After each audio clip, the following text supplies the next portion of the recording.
What's up, everybody? I'm James. Welcome to Mechanical Mayhem, and welcome back to the Mechwarrior 5 Clans playthrough. This is a story-driven playthrough to really truly immerse yourself and experience the game. We're not skipping any cutscenes. We're going to drink it all in and enjoy it. So, this is part 3. Part 1 was the Huntress arc, both missions. Part 2 was Touchdown, the first mission in Santander. And here we are in part 3, the second campaign mission, proper if you will, in terms of the invasion or kicking off the invasion. Still in Santander, we'll be here for a bit. This is Pirates Bay. We are taking the fight to the pirates. They have dishonored our patrol and they will pay for it. So, strap yourselves in and get ready for drop. Let's get to it. Alrighty, here we are, knocking out the next mission on Santander. This is part 3. We're in Pirates Bay is the name of the mission. I say that because when I do get there right now, I just go right into it so you don't get to see it super fast. But once you check out this mission objective kind of briefing, you will get the same blurb, and you can read that and pause it there if you wish to. I enjoy that we're not just getting outright, this is the mission objective, do this, but we also get a bit of lore and fluff, if you will, throughout it, such as, hey, we've dealt with bandits before, but this is insane to blow up 3 dropships to try and take us out. And it is. It's definitely insane. The Inner would think so as well. It's definitely not something you do. That's a massive resource loss as a gamble. Even though, I'm sure it was a calculated gamble, not just thrown out there willy-nilly. So, here we get to actually be accompanied by Scum Weaver herself. Not initially, but that's the whole setup, and that is actually really cool. I like the setup of these first few missions in Santander. I like all the missions, to be honest with you, in this game. But I like the setup because we get some kind of tips, if you will, by the game, but it's disguised as in-game comm chatter and mission briefing stuff to kind of help you along your way. Instead of just being a hot tip thing that pops up somewhere, it's done through in-universe dialogue, and I appreciate that. So we also get to learn the gimmick of what's going on with our mechs and the campaign here in this game, and that is time. As Scum Weaver said, we're going to go into this mission in 5 cycles. Doesn't matter how good of a condition your mechs are in. So get more repair technicians, upgrade their efficiency if you have to, and so on with your merit points that we don't have. But in the future, and keep that up to snuff, because whether or not your mechs are really ready, we're gonna be going in, and you'll just go in with some damaged mechs. It's too bad, so sad. Also, don't back out all the way because you get to the pause menu. But as you saw there, where it said cycles, we could click that to go right into the drop because we selected the mission already. So you don't have to do it right from the mission screen, if you will. So that's a lot to take in a little bit, what I just said, but I do think that as the game progresses and you're either watching along here or as you're playing it yourself, things will just become more acclimated for you, if that makes any sense. And as we're seeing here with Scum Weaver, as I kind of alluded to in the first mission on Santander here, I don't think it was done with Smoke Jaguar to issue the patrol, and because I don't think they really truly believed it to be successful on the part of going out and doing it properly. I think they expected some sort of deception, but they gave them the benefit of the doubt, as they clearly said. And I think any clan would do something very similar for the most part. Like, hey, let's just do this. This is our way, and we'll see if they respect it or not. And how much they disrespect it determines how much we're going to just kick them in the teeth. So, as you can expect, we're going to go right for kicking them in the teeth here because this is considered to be their big fortification.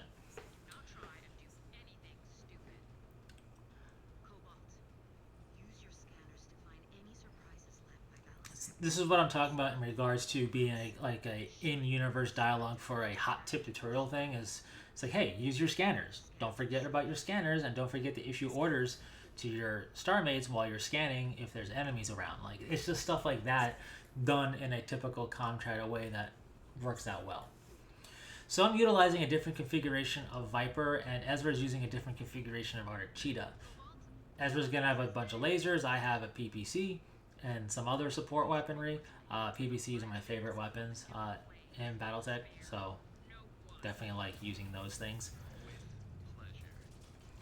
So here we're encountering more J. Edgars. It's just the second mission of the campaign proper, right? Technically the second mission overall, but we can't skip the tutorial, and I'm glad about that, and it's a well-done tutorial arc. But in any case, with that said, since we can't skip on any of that, technically our fourth mission overall, but our second actual campaign mission. So they're not going to just, throw an assault lance at us or something like that, right? They're going to be building up to stuff like that. So I have some pulse lasers, and I also have a flamer. The flamer isn't bad, but it's definitely not something to try and rely on. With that said, I'm going to go over some stuff as we just clear out the enemy and move forward here. And what I want to go over is what you're seeing in regards to the vehicles, whether they fly, or whether they're on the ground, or whether they're turrets or other buildings. You'll notice they start off basically solid green, and then as they take damage, they'll go from green to red eventually, and then be destroyed. Yellow to red, and then destroyed. Same thing for those for the aircraft and turrets and buildings that we can target. But you notice my mech, and you notice enemy mechs, have an outline and a green center. And you can tell that because my Viper here has taken some damage, so now the parts that have taken damage are highlighted in yellow, but it's a yellow outline. The interior is still green. And that's because mechs has something the other stuff I mentioned do not. They have armor and a separate internal structure. And the internal structure has its own structure points, its own health. It'll whittle down the same way armor does, but it's not armor. It's the actual structural integrity of that particular component of the mech, or the area of the mech.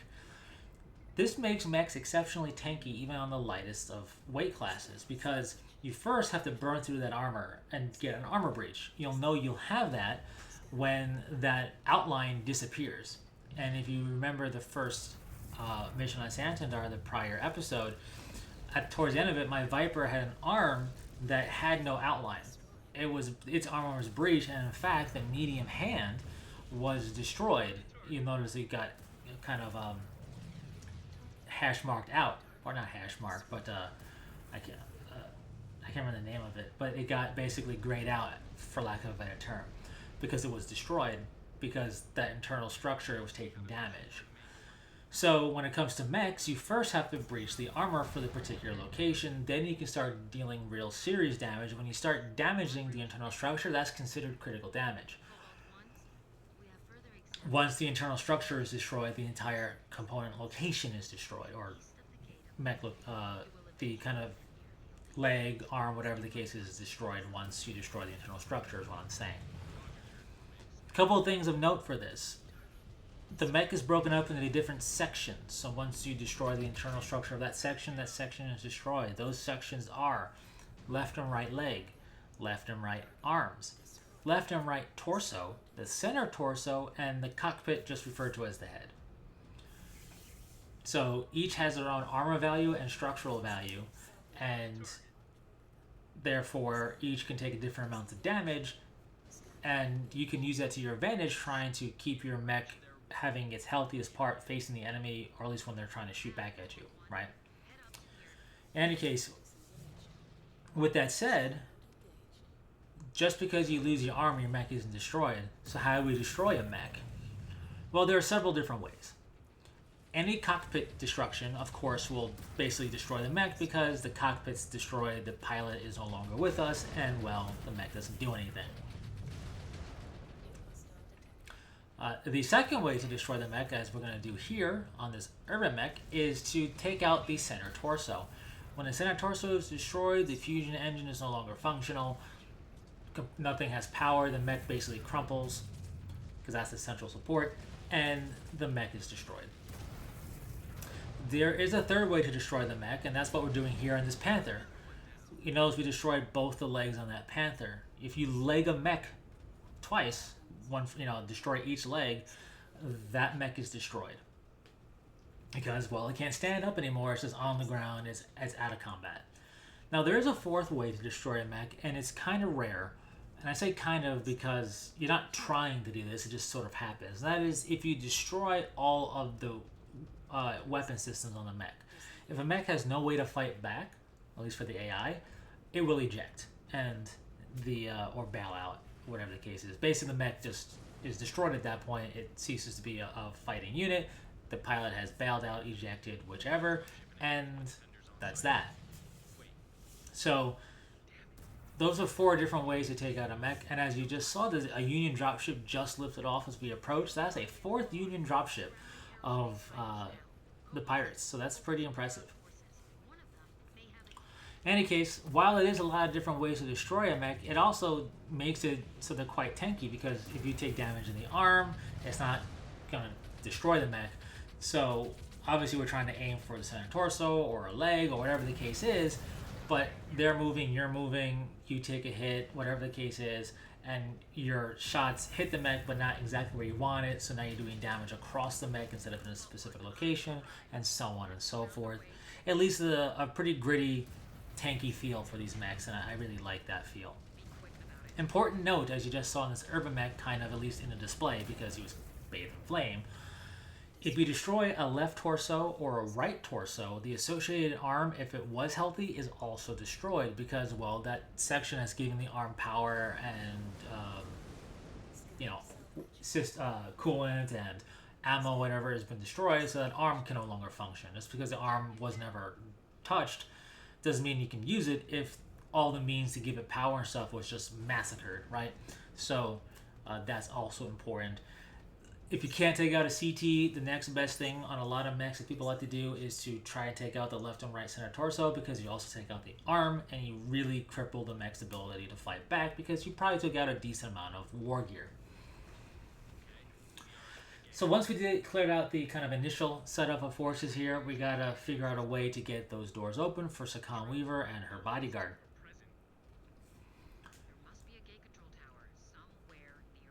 So, in looking for this gate control tower, I couldn't remember how to get to where we have to go, because it'll give us a nav point on where to go, but I couldn't remember how to get there, so I bring up the battle map real quick. I see that path, and I'm like, oh, okay, there's the path. Because the first time I did this, in my first playthrough, I just jump jetted up there without paying attention, but I wanted to run up here normal, and there is a path, and you can use your battle map to kind of get a better tactical overlay of the area, to see paths around and through things. You can also use the battle map to issue commands to your star. I typically issue basic commands just on the fly with hotkeys, but if I'm going to do a, let's say, repair, if there is a repair bay for one of my allies, I'll do that with the battle map, because that feels better for me, at least on PC here. So now we are going to be scanning an objective, and a good rule of thumb that I found for this game is that if you're not sure what you're scanning, because there might be several different things to scan nearby, if you have to scan it more than once, it's probably an objective-based thing or semi-objective based. Maybe it's something to hack turrets, and you don't need to do that for the objective, it's optional. Or it's something like this, which is required to get the codes, and so I scan more than once to get it, because you have to. The rule of thumb is, for me anyway, is that if I have to scan it more than once, it's not salvage components, nor is it ammunition, but something that's going to be of some benefit or required for the mission at hand. Now I'm kind of just taking some weird path down this mountain, if you will, and while I will say, AI always have their moments, Mechwarrior has had AI allies since Mechwarrior 1, really. And they've definitely improved over time. One mech decided to join me and probably made use of jump just to do so, and the others on my star decided to take a more normal approach down the mountain, which is pretty cool, and honestly would have been a feat in of itself of impressiveness in an earlier version of Mechwarrior for sure, like Mechwarrior 2 or 3, and possibly 4. But they still have their moments, so if your AI ally is getting stuck on some terrain, or is just lagging really far behind, or seems to be kind of just zoned out, welcome to AI moments, more or less, in games like this. So Scum Weaver is with us. She is piloting a Timberwolf, a very powerful mech. I believe it's in the primary configuration. I didn't really check. And she has 2 bodyguards, a Shadow Cat, and a Viper. So we have some tonnage on our side now, but that doesn't mean that the game's going to take it easy on us so that we're in the clear. So we have to basically protect Scum Weaver while we dispense justice on this base. And if you're wondering, well, why didn't everybody else show up in terms of to fight us before this? One of the things that gets explained a bit later in this game and later campaign missions is that if they aren't trying to power up a mech right away on purpose, that was a good center torso hit on that urban mech. If they aren't trying to, let's say, power up the urban mech or this Vulcan or whatever for a particular reason, if it's a cold boot, basically, it takes some time. So let's say we attack them, like we did, because we did do that, and they scrambled. If these mechs were powered down to cold power down more or less, and it's a cold startup, it takes time. So that's kind of the, you could say, in-game justification, if you will, for how we were able to just not fight these things right away and why we're fighting them now. But a decent amount of tonnage. That was, I believe, 2 Vulcans and a bunch of light mechs. I enjoy the use of jump jets. I'm not a big jump jetter myself, but I like the kind of cinematic dynamism of them coming down from the rock face and everything with that. Really cool. I'm glad that they included that in these missions, because it always looks cool and it always is a nice little added, hey, here they come off your flank, because especially if you're newer, you're not really expecting that. So we're nearly done with this this mission. But we can see we still got a whole nother lands to take care of. And generals are everywhere, right? Post in the comment section if you're a fan of the Jenner or not. I remember the Jenner from Mechwarrior 2 and all the way to now. It's been, I think the only game the Jenner hasn't been in, and I could be mistaken, is Mechwarrior 3. I'm not sure about 4. I feel like it wasn't 4. So as we just heard, this is a modified charger. It's got an axe, so it's got a melee weapon. Don't want to get too close. But also, it's a charger. If you don't know this, charger is an 80-ton assault mech. So while they typically don't pack much of a punch, they're kind of a very weak assault mech. This one's modified for different weapon systems than standard, and had a melee weapon. So it could have definitely been a threat if we weren't careful, but we took it out. Kind of crazy. Second actual mission of the campaign proper, and they threw an assault mech at us. Granted, it was a charger, but it's still an assault mech nonetheless. So yeah, I'm trying to think. I think the Jenner is in Mechwarrior 4. Let me know if I'm wrong. Are you a fan of it? I've always found it kind of interesting in design, but never really enjoyed using it too much. It's pretty fast, and it has jump jets, so there's that.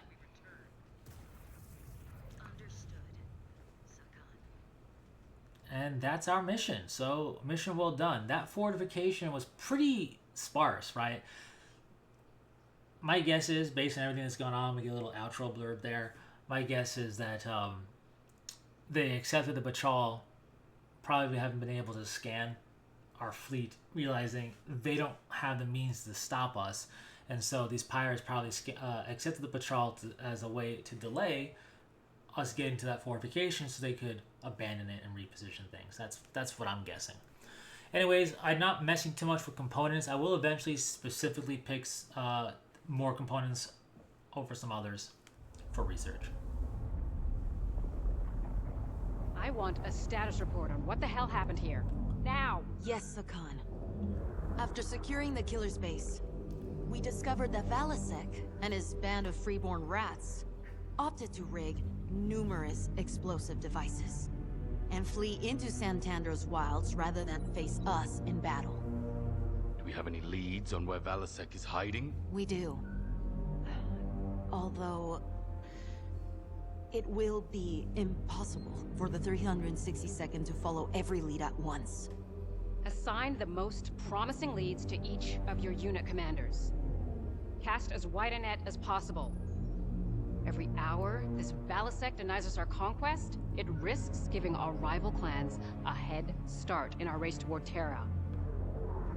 Ilkhan Showers expects this to be resolved in a timely manner. Prove to him that his faith is not misguided. Yes, Sakan. Fun little cutscene there. They didn't need to be a cutscene there, but they did, and I appreciate it. I also really enjoy Sakan Weaver. I think very well voice acted. You get a sense of just this seething aggression in a lot of the way in which she speaks, just as really being a very terse and demanding commander, which is pretty cool. I appreciate it. So we got to honor level 3. We spent some merit points to get the Adder Prime. Remember, whenever you get a mech for the first time, it's the Prime configuration. And I really like the Adder Prime. It comes stock with 2 ERPPCs, so it packs actually a bit more punch than the Viper does in that capacity, although the Viper has the pulse lasers to help out that have a quicker cycle, I think. Regardless, it's a pretty good punch in the form of the Adder Prime. As you might have seen in the post-mission kind of report, we got 400 experience for each mech that we fielded. And since we fielded 2 Arctic Cheetahs, that means technically we have 800 experience for that chassis to do with what we please, which is kind of cool. So I am prioritizing salvage operations to get more salvage components with my merit points because I want to try and max it out as soon as possible. My theory is the more components I can salvage earlier, the more research I can get started, and then I can really speed up that research by upgrading the science lab and getting more scientists later, and eventually also doing that same thing to repair technicians. This early on, my repair technicians feel pretty good. I will be upping that. I won't just purely focus on salvage and science. I will get split between science and repair because I want to make sure the mechs are in tip-top shape after every mission.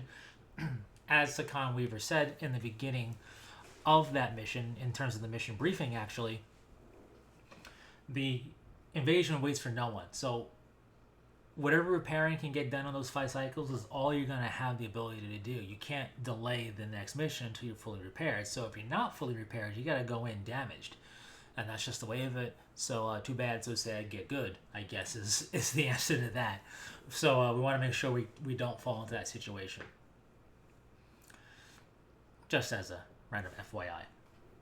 So we have enough experience to start doing some upgrades, and I am specifically going for evasion on everybody because it gives them a 15% chance to evade, and that's only going to get better, and that's better than 0% right now. So this is going to start helping us with our mech's longevity and hopefully being easier to repair at the end.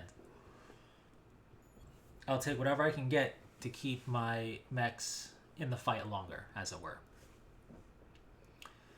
I will also be doing some component potential change up on, I believe, the Viper. I enjoy the current loadout, but A, I'm trying to unlock as many loadouts as possible anyway, and B, without compromising stuff, so I'm not going to keep a mislinks when I clearly could have higher tonnage. But I'm also going to be trying to get those unlocked anyway as best I can without compromising the mission, like I said. But the B loadout is nice, is what I was trying to get at when I said with B. The ERPPC and whatever else. But I enjoy the A as well because that's a lot of medium lasers. It's a lot more heat generation though. So I like playing around with that one. I will be unlocking that and more than likely bring it into the next mission, I believe. You just have to be careful when it comes to heat because, well, we don't want our weapon systems disabled because then we can't fight back. So you just gotta be a bit more careful with your fighting in that regard. Heat does affect our allies, so we also don't want them to have to be in situations where they just gotta stand around and wait to fire because heat is an issue. So if you're going to be customizing mechs especially, you want to make sure you have pretty decent heat dissipation. The thing about AIs is that they won't spam fire quite as much as a player would, but you still want them to have heat taken care of. So that's for sure. Anyway, really enjoyed that mission. Sakan Weaver is, I think, a pretty cool character. I think done well. I also appreciate their attention to detail with the clan's belief structure and ways of things, even when it comes to stuff like speech. And that'll be its own video in the future at some point. I won't bog down a playthrough with that, but I just appreciate it as a fan of the clan. So pretty fun stuff. I'm looking forward to the next mission. Things are starting to heat up, so definitely stick around. Hit that subscribe button to be part of the conversation more easily for future videos. Share your thoughts on the mission, on the game overall, what have you. Don't forget to manually save all your progress, and until next time, take care.